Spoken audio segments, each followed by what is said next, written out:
Christmas for this year, and efforts of everybody in holding hands with the Fiji Police Force throughout the country to make it an enjoyable Christmas for all of us.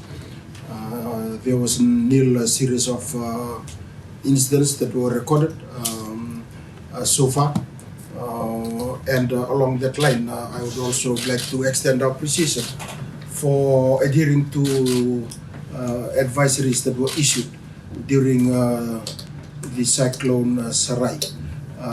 We've noted a lot of improvements on the effort of our community at large in adhering to the advice that were given by the Disaster Management Office, from other government stakeholders, and also from the Police Operations Command.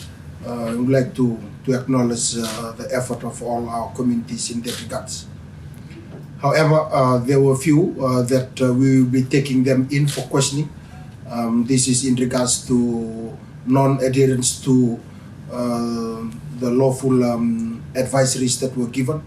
I can specifically state that we'll be taking in the captain of the boat from Lautoka during the height of Cyclone Sarai.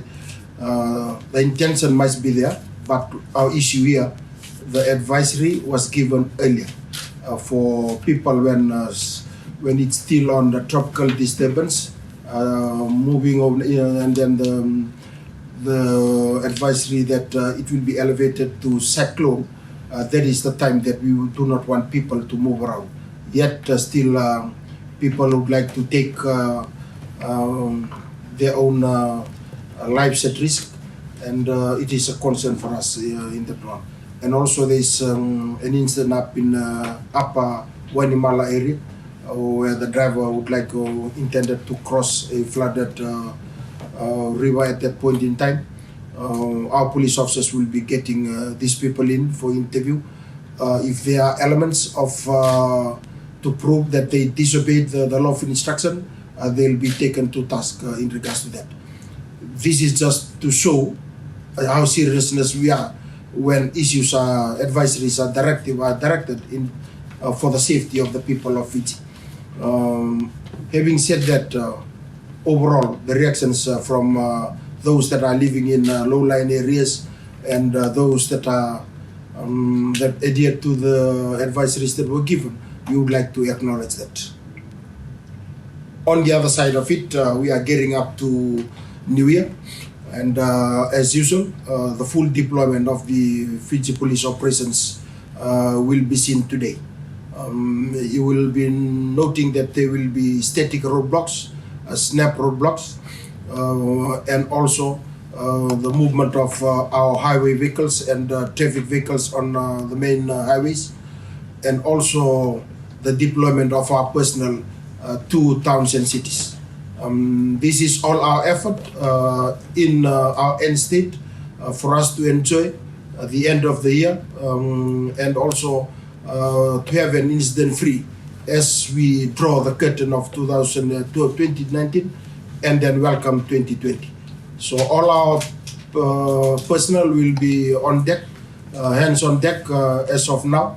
There will be a lot of movements on show presence of our police officers, just to deter people that would like to take advantage of the situation. And I would encourage people to enjoy the welcoming New Year. If you wish to come down to cities and other areas that you would like to go to, we encourage that. But as you enjoy yourself, my warning is that you enjoy within the ambit of the law. We are there to provide that safety and security. All our capabilities will be on the ground. Even our K9 dog handlers are also will be on standby, and they will be there out in numbers in our snap and static roadblocks, just to for the safety of the people, and people would like to use this point in time. My warning to those that would like to transport drug peddlers on the street, we will be out in numbers. The overall effort is geared towards the people of Fiji and those that are visiting us to enjoy themselves as we end this year in a good note. Those are my comments. Any questions? Just in regards to our operation. So I am Christiana from Fiji TV. Yeah. What are the statistics like in terms of crime rates during this period, and is there a mechanism that the Fiji Police Force used to ascertain the risk magnitude to Fijians during this period?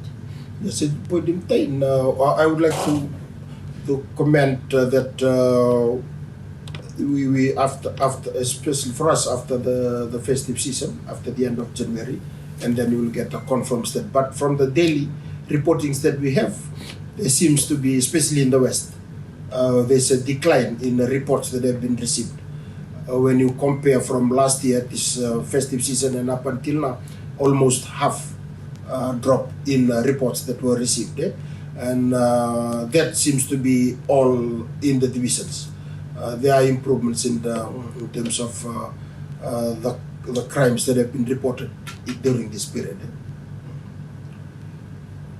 I think there were a number of reasons there. There might be because of the people are adhering to the advisories that are given. Number two, the visibility of policemen on the ground and our deployment. And I can also say that there is a lot of work that has been done through our community policing from all stakeholders that must have contributed to some of the reports, the number of reports that decreases during this festive season. Ronald, Fiji side. When police, while you're questioning some of those who didn't adhere to the warning, will police also question some of those parents in part of negligence? Yeah, definitely. If we have already issued a directive on that. Should we have children playing in flooded rivers and streams or crossings, we'll bring them in, and also their parents. What we would like to state here is not really trying to see that they are being arrested. We would like to enforce that what we are doing is for the protection of their lives and their property, and they themselves to take responsibility of that. If they can't do that, then why risking police officers to come and do the rescue when the cyclone is at its high? I'm talking as looking after the command here, that sometimes I feel that I don't have to deploy people because the people at large, the community at large, do not think about their life first. But I'm forced to do that because that is the role that we are playing. So we are dispatching our police officers, risking their lives because of the responsible act of other people. That is why I want to draw it the line here. We would like to enforce all necessary relevant laws that can teach the people a lesson if they themselves cannot adhere to the directive. That's the last thing that we want to do. We don't want to keep on arresting people for disobedience. That is not really what we want to have. We would like the people to have some civil responsibility on their own. It is what we are doing is for them. They themselves should take precaution. All advisories that has been done when cyclone, even when it's in TD, tropical disturbance, all the advisories are being given. Even the Prime Minister himself has already stated that, come out clearly. So if the head of the government, if he's concerned, why people still do not want to adhere to those directives? That is my point here. We would like to enforce relevant laws to those people who are irresponsible themselves. Ashna from Fiji Sun, just along that line that you've mentioned in regards with the disobedience, do you think people are not taking the warnings, they're not adhering to it, they're not taking it seriously because when the matter goes to court, the sentencing tariff is really low, and most of the time people are either just given a suspended sentence or there's not a conviction at all. So do you think the police would like to make necessary applications for disobedience measures to be increased in terms of tariffs? What can people be charged with if they are disobedient to this sort of directives? Disobedience of lawful order, reckless, these are all part of the laws that we are looking into, the Criminal Act. We will not go into, that's the judiciary role in regards to that. The legislative authority can look into that. But from our side, this is what we will just like to enforce the laws that are in place so that people are aware. I can state that there is a shift in mindset now in terms of our preparation. There is a shift. I've been in the presence for the last 6-7 years. I can see that people are adhering to the warnings that are given. Even some during the cyclone Sarai, their houses were not damaged. The flooding was not there, but they moved because of the warning that was given. That is something that we are trying to encourage. Yeah. So just after the height of the cyclone, they are moving back. So this is the mentality of the community that would like to nurture in, especially in our country, that is a path of cyclone every now and then. If we have that, then I think it's good for all of us. So in this case on Saturday, your operations team was down in Nangali. They stopped people playing in the waters. They stopped those river taxis. So some of those who were trying to cash into in the opportunity. Just a minute later, because we met the team about 5 minutes away from Nangali, where the flooding was. Soon after your team left, the same boat guys and the same group was back in the water. And some of these guys were just trying to cash on the situation, charging people. And some of these boats just don't have any life jackets or anything. Yeah, we can't stop movement of people because people would like to go home and it's just the safety. What I'm emphasizing here is the responsibility of individual. We cannot be policing them every now and then. Policemen cannot be everywhere at all times. But what do I want to our responsibility within us. It is our safety. Because at the end of the day, if somebody is down, you expect police officers to be down there again. So what I'm encouraging is people to be responsible themselves. Rather than policemen coming down and then telling them to get out from those dangerous areas and then they come out. Why can't we ourselves take responsibility of our lives and to protect ourselves first, rather than be policed every now and then? Look here from Fiji Times. So concerns have been raised, I think, since from the beginning of the school holidays on the number of minors that continue to be seen in our streets. Some end up in nightclubs, and some are even have been reported as buying or purchasing alcohol products from mostly black markets. Will these black markets be monitored, and what is police doing? Yeah, definitely we are doing that. Our effort is on black market. Our effort is our divisional police commanders have already sat down with patrons, the nightclub security officers.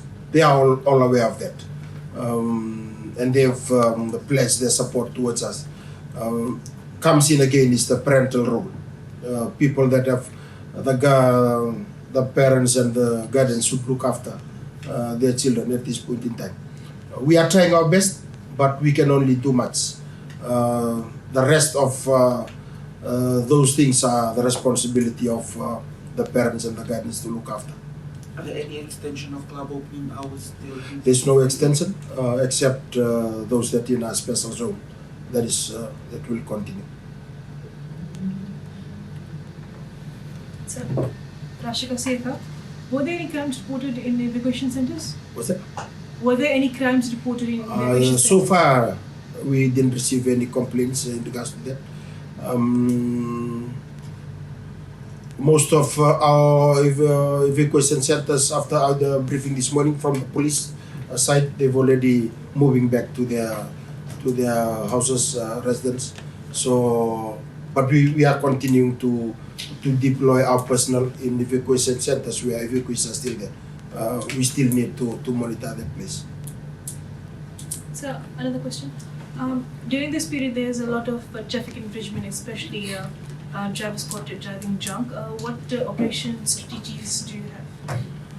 All our vehicles, highway traffic vehicles, are on the road. Speeding still tops infringement now. We've taken in, will be supplied later. There is a number of drunk and drive that has been recorded so far. That is why we are erecting static roadblock, a snap roadblock, to deter all these things that are happening. The road cannot just, this is one of the areas that we are focused to in this festive season. So, my final question. You mentioned that it's a tough call on you to ensure in relation to that captain that did not adhere to orders during traveling. Both the captain and the owner. We will be questioning both of them. My question is, when it comes to that, where you have to consider the safety of the general public over the safety of your officers, how often do you have to make these kind of calls? Yeah, this call will come in if the people at large are going out at that point in time. The reason, because those boats, you have ample time, the advisories that were given. But when the height of this cyclone is somewhere near Asawa, and then they started moving from the Lautoka and Saweni, they could have done that. But due to the heavy swell that is coming in, he just managed to get across somewhere there and then take shelter. The other issue is that is, by that time, there should be no movement at all. The warning has already been given. By that time, what's a layman term of it? You just have to forget about everything. The life is more precious than the boat can be replaced later, even though it's costly. But why risk your boat captain's life for a boat? That's somewhere that is the line that I'm. So that is why we'll be taking it the boat owner to. Why is allowing or giving directive for the boat captains to get the boat across? So this is them. I'm not saying that we will charge them. We just want to interview them, find out if there's really a neglect or recklessness in the part of anybody. And if there is neglect and recklessness? If there's anything, they will charge them. So just back on to the black market and bootleggers operation, what will police be concentrating on, focusing on in terms of operation when monitoring these black markets? And is there any word of advice that you would like to put out to bootleggers? Yeah, the word of advice is that people just use the premises that are allowed by law. Because when you come up from that and you go to bootleggers, then our police officers will be there. So I'm just warning also the bootleggers. I cannot emphasize more in regards to some of these things because the contributing factor of these bootleggers to crime within Fiji is evident. Because people, once they finish from that club, they go here and then we buy beer there and then they go to other places and all these things are happening everywhere. So we will be monitoring closely on all these areas. Chete? I think